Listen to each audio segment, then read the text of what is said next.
Hi, witches. I'm Blair Bathory, and this is the SomethingScary podcast. Thank you so much for being here.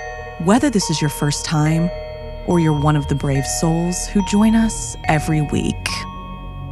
Sometimes Thanksgiving isn't about giving thanks. It's about surviving the feast. Beneath the warmth of family gatherings and traditions lurks something darker. Family secrets, ancient curses, and harvests that should have stayed buried. It's a warning to us all that even a holiday of gratitude can hide cruel intentions. So grab a seat at the table, but beware of what's being served. First, an uninvited guest, followed by a cry for help. Finally, in our last story, a house of death.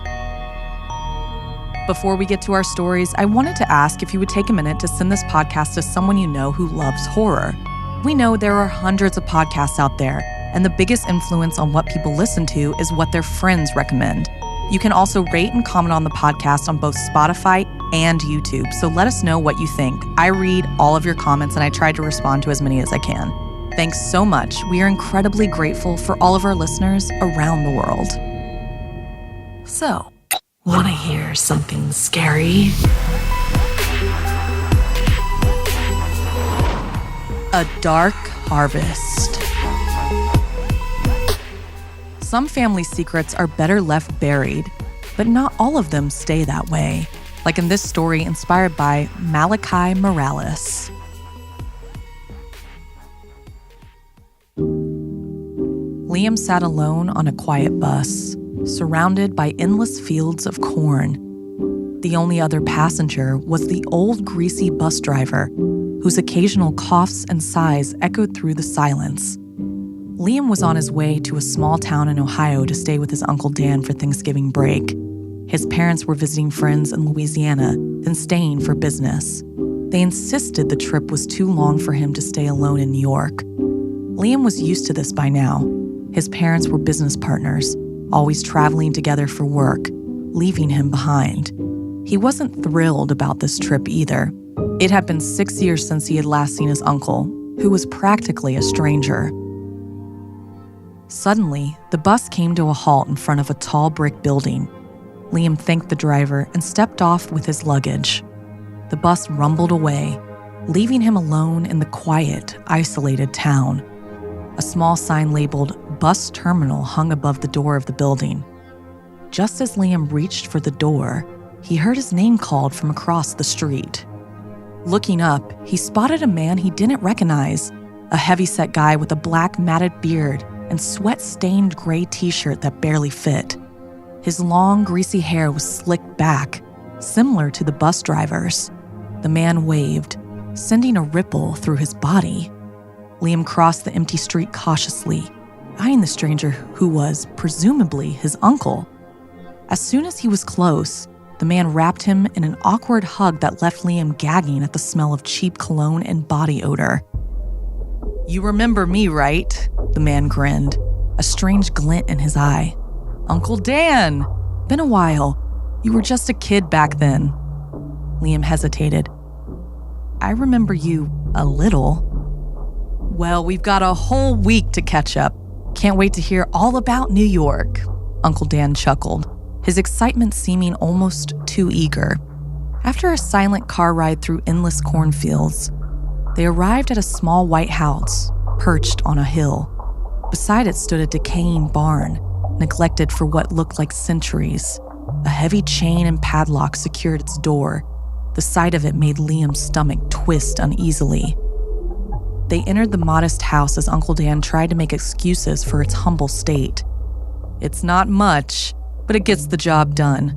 Sorry if it's not as spacious as your place in New York," he said, flipping a switch to reveal a dimly lit interior.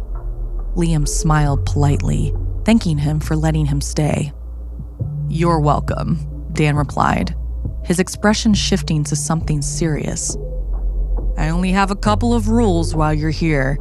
Don't do anything you wouldn't do at home, and don't go near the barn or into the field. You could get lost, and that barn's rotting. I don't want to send you home in a body bag."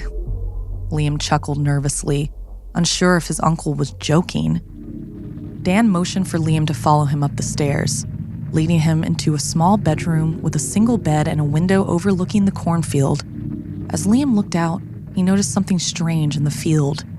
3 scarecrows, their tattered clothes flapping gently in the breeze.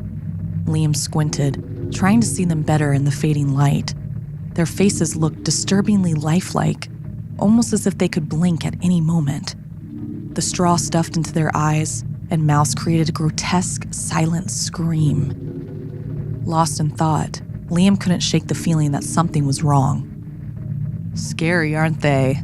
Uncle Dan's voice broke the silence, making Liam jump. Liam nodded, unsettled. "Yeah, they are. Why do they look so real?" "Don't let the faces fool you. They're just old Halloween masks I put on to scare the birds off. Vicious little creatures, those birds."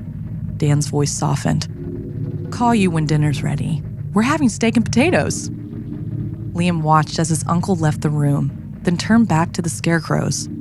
One of them seemed to be staring right at him. He blinked and looked again, but the scarecrow stood motionless, its empty gaze fixed on the field. That night, Liam struggled to sleep. He was used to the city's sounds, like sirens and bustling streets. Here, the silence was oppressive. As he tried to drift off, piercing screams shattered the quiet, echoing through the fields. He shot up, heart pounding, and rushed to the window. The moon cast an eerie glow over the fields, but he saw nothing out of place. As he turned to go back to bed, he heard it again. This time a man's scream, full of agony. Chills raced down his spine, summoning his courage. He crept downstairs, finding his uncle watching a movie in a darkened living room. "Uncle Dan?" Liam's voice shook.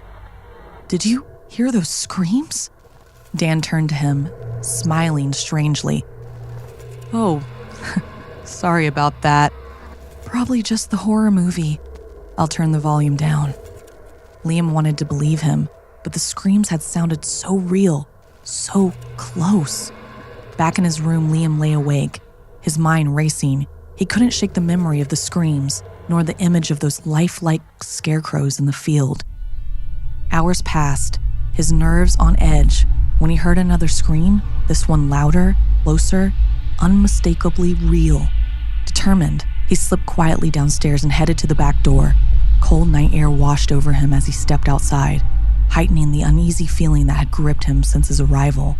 He followed the sound, his heart pounding, until he found himself in the front of the barn's rotting door. He reached out, noticing the padlock was undone. With trembling hands, Liam pushed the door open. The stench hit him first, putrid, thick, enough to make him gag. Inside, bales of hay sat in eerie silence, but a dark trail of blood snaked across the floor, leading to a horrific pile of limbs, decomposing and swarmed by flies. A sudden jolt of pain shot through his head as something struck him. He looked up, dazed, and saw his uncle's face before blacking out. When he awoke, he was lying in the field, cold earth pressed against him, and shadows danced around him. He struggled to stand, but a chilling rustle sounded nearby. He turned, only to see 3 figures approaching, 3 scarecrows, their faces sewn with a grotesque precision. They loomed closer, their black, straw-stuffed eyes empty yet watching him. One of them looked eerily familiar, and as he squinted, realization dawned. It was his uncle. "You should have stayed away, Liam," his uncle rasped, his voice muffled by the straw spilling from his mouth, revealing his true form. "Now you're going to join us." Liam tried to scream, but his throat filled with straw, choking off his voice. Pain shot through his limbs as his wrists were pinned, his bones cracking, his skin tearing. His mouth was stuffed with straw until he could taste nothing but dust and dirt. As darkness claimed him, his last sight was his uncle's lifeless, sewn-shut eyes staring back, filled with a sick satisfaction. Days later, when Liam's parents returned to pick him up from his uncle's, they found an empty house. A missing persons report was filed, tip lines set up, and police scoured the countryside near his uncle's farm. But all they found were lifeless scarecrows scattered in a field of dead corn. one with a familiar face, stitched with chilling precision. Have you ever felt uneasy visiting a relative's house by yourself? Does a quiet, isolated place make you nervous? Have you ever looked back at a memory and realized something was unusual about it?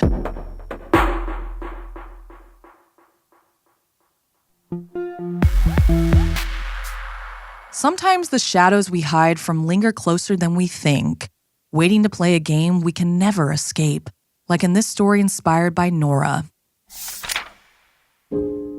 Thanksgiving at my grandparents' condo was usually predictable. Good food, familiar faces, and the odd comfort of a slightly musty, dimly lit building. That year, we gathered as usual, and with us was my cousin's daughter, Ava. She was 2, a little bundle of curls and giggles, and she just learned the joy of hide and seek. After dinner, she toddled over to me, tugging at my sleeve with a serious look in her eyes. "Hide," she whispered, as if we were the only 2 people in the world. Figuring I could keep her entertained for a bit, I followed her out onto the hallway, just the 2 of us. She led me to a big chair, and we crouched behind it, her tiny hand gripping mine. Her eyes scanned the hallway, focused on something I couldn't see. A few moments passed before she whispered, "He's gone." I frowned, looking around, but the hallway was empty, just quiet stretches of carpet and walls lined with dim lighting. I told myself it was nothing, just her imagination. But when we moved to the next spot, Ava did it again. We crouched, she'd glance around, and then she'd whisper, "He's gone." Each time, she let out a little sigh of relief. It was strange, unsettling even, but I figured kids have their own way of playing. Then we crouched behind a chair at the far end of the hall, and something changed. Ava froze, her eyes going wide, her tiny body rigid. She stared down the hall, her little mouth trembling, as if she was looking at something too terrifying to comprehend. And then she screamed. Not a little kid's wail or whimper, but a full, guttural scream that echoed down the hallway. I spun around, but there was nothing, just the empty, carpeted corridor. A bone-deep chill crawled over me, and Ava clung to me, shaking. Her face was soaked with tears, but she wouldn't look away from the empty space down the hall. The cold in the air was unbearable. My skin prickled, and I could feel a shiver deep in my bones, one that wouldn't go away. I scooped Ava up and rushed back to my grandparents' condo, her sobs softening to whimpers, her tiny fingers digging into my shirt. As I closed the door behind us, I felt like I'd just shut out something dark, something that didn't belong. Everyone noticed Ava's distress as I tried to calm her down and convince myself it was just a game gone wrong. I kept telling myself that she was just a kid with a wild imagination, but the chill lingered. That night, as everyone was leaving, my grandma casually mentioned something that made my heart skip a beat. "Did you hear about Mr. Lynch?" she asked, her voice soft. "They found him in the hallway last week. Poor man passed away just sitting there in his chair, right down the hall from us. He was such a quiet man. So sad." Mr. Lynch, I'd only seen him a few times, a quiet, elderly man who kept to himself, but the mention of his chair sent a jolt through me, the same chair where Ava had started screaming, staring into the empty space. The feeling of that icy chill gnawed at me, something I couldn't shake, even though I tried to laugh it off, to convince myself it was just a strange coincidence. Months went by, but the memory stayed with me. Each time I visited my grandparents, Ava seemed to act strange around the condo, avoiding certain corners or bursting into tears for no reason. My family chalked it up to toddler quirks, but I knew that chill too well to write it off. One afternoon, during another family visit, I slipped into the hallway, almost without thinking. My feet carried me to the same chair, where we'd crouched together, where she'd whispered, "He's gone." My eyes drifted to the wall across from it, and that's when I noticed something that made my skin crawl. A framed photograph, one I'd never seen before, hung on the wall. It was black and white, faded with age, showing a solemn man I recognized, Mr. Lynch. He was standing right outside my grandparents' door, his face turned slightly toward the hall, his expression lost and vacant. But it wasn't just Mr. Lynch in the photo. In the shadows behind him, barely visible, was a second figure, small, hunched, wide-eyed, and unmistakable. Ava. My heart raced. I took a step closer, squinting at the image, trying to understand how she could be in this photo. Ava hadn't even been born when Mr. Lynch was alive, let alone standing in the hallway with him. Before I could process it, a wave of nausea hit me, icy and unrelenting, like a hand reaching out from that old photograph. I staggered back, tearing my gaze away, and when I looked again, the frame was empty. Nothing but the faintest outline left on the wall, as if it had never been there. My pulse thundered as I stumbled back into my grandparents' condo, unable to shake the feeling that something from that hallway had followed me, that it lingered in the shadows. I knew that Mr. Lynch wasn't gone. Not really. Whatever had clung to him was still there, still watching, still waiting. As I closed the door behind me, I couldn't help but feel like something was standing just on the other side, listening, watching me as I whispered to myself, "He's gone." But somehow, I knew he wasn't. And every time I visit, every time I pass that darkened hallway, I feel it, a chill that seeps into my bones, and a voice I'll never forget. "Where are you hiding?" Have you ever felt an unexplainable chill or presence in a seemingly empty space? How would you feel if a child suddenly started talking about a presence you couldn't see? We'd love to hear your stories, and they might end up on the podcast. Send us an email and tell us your story at SomethingScary@snarled.com.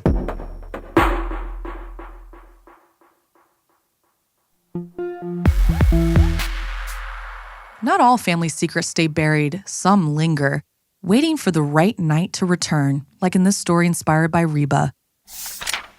One Thanksgiving, we decided to spend the holiday at our uncle's house. He lived alone in a massive old house, almost like a mansion, surrounded by strange, luxurious artifacts that made the place feel like a haunted museum. Even the drive up was creepy, with flickering lights across the yard and an occasional darkened car passing by, moving slowly, almost watching. But we didn't mind. We were determined to have a good time, no matter how unsettling the house felt. When we arrived, my uncle seemed out of sorts. He looked different, not just older, but somehow haunted. His skin was pale, sickly looking, and his eyes seemed hollow, as if something had drained the life out of him. When he finally spoke, his voice was a hoarse whisper. "Be in bed by 10, he said, his eyes darting around. "No noise after 11, and you must not be awake after midnight." We exchanged glances, rattled by his strange instructions, but shrugged them off. After a quiet, tense dinner, I retreated to my room and lay on the bed, scrolling through my phone to shake the odd feeling the house gave me. Hours passed, and I tried to relax, losing myself in TikToks until I almost forgot about the eerie warnings. Then, just after 11, I heard a loud thud in the hallway. I froze, heart pounding, straining to hear. The creak of footsteps followed, moving heavily down the hall. I crept to my door and cracked it open.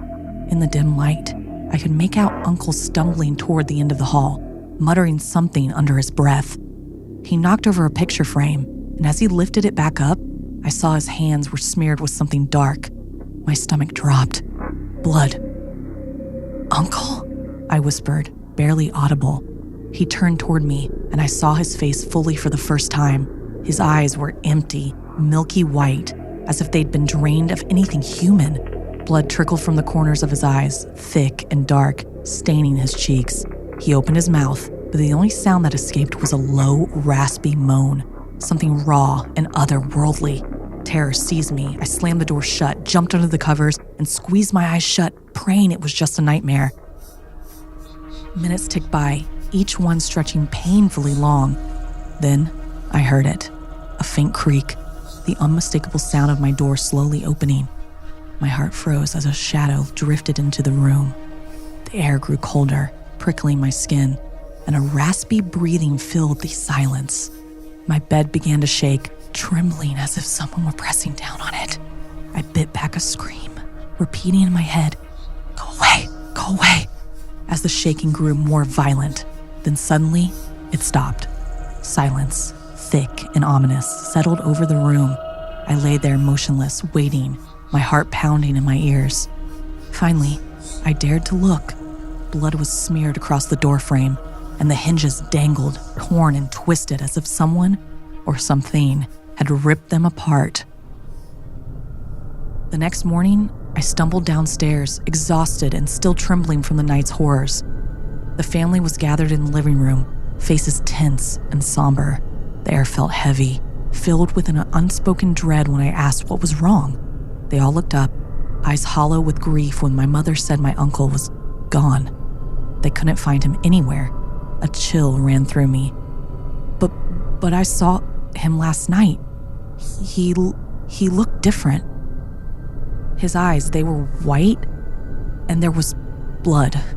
My voice trailed off as they exchanged uneasy glances, and my mother finally spoke. "There's something we've never told you about this house," she murmured, her voice hushed, "about the legend of Rohu Vernochuches." My heart raced as she continued. "He was a tortured soul, a boy who lived here long ago. They say he was hurt in ways that no child should endure. When he died, his spirit was trapped here, bound to this house. He marks those who disturb him, first with blood, then with fear." I shivered, remembering the blood on the doorframe, the terrible eyes of my uncle. "But why would he come after Uncle?" She sighed, looking away. "Your uncle was the last to inherit this house. We warned him to leave, but he wouldn't listen. He wanted to see if the legend was..." Before she could say more, I turned and fled upstairs, a strange desperation clawing at me. I needed answers. I threw open the attic door, calling into the darkness. "Uncle, are you here?" The attic was silent, filled with shadows that seemed to breathe, shifting slowly as I stepped further in. My voice echoed faintly back to me. Then, from somewhere in the darkness, a voice, rough and raspy, whispered, "I'm not going anywhere without you." The words crawled over my skin like ice, paralyzing me. It wasn't my uncle's voice. It was something deeper, ancient, as if it came from a place beyond the grave. "Come into the light," it whispered, a twisted invitation that oozed malice. "We'll have some fun." I staggered back, the shadows seeming to close in, forming a shape, a twisted, boyish figure with empty white eyes, lips stretched into a grin that was too wide, too dark. I didn't wait to see more. I turned and ran, slamming the attic door shut. The echo of his laughter followed me, reverberating through the empty hallways.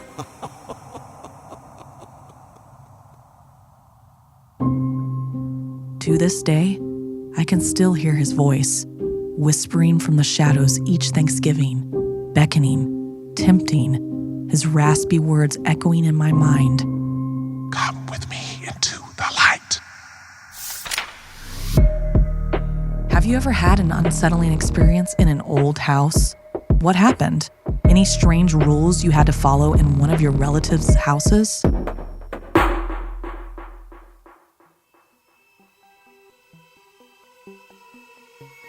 This week's podcast stories were edited by Sarah Lukasiewicz, narration by Blair Bathory, audio edited and mixed by Fitz Harris, additional audio editing by Calvin Linderman, produced by Anna Villalobos, executive produced by Gail Gilman, music by Sapphire Sindalo and Calvin Linderman.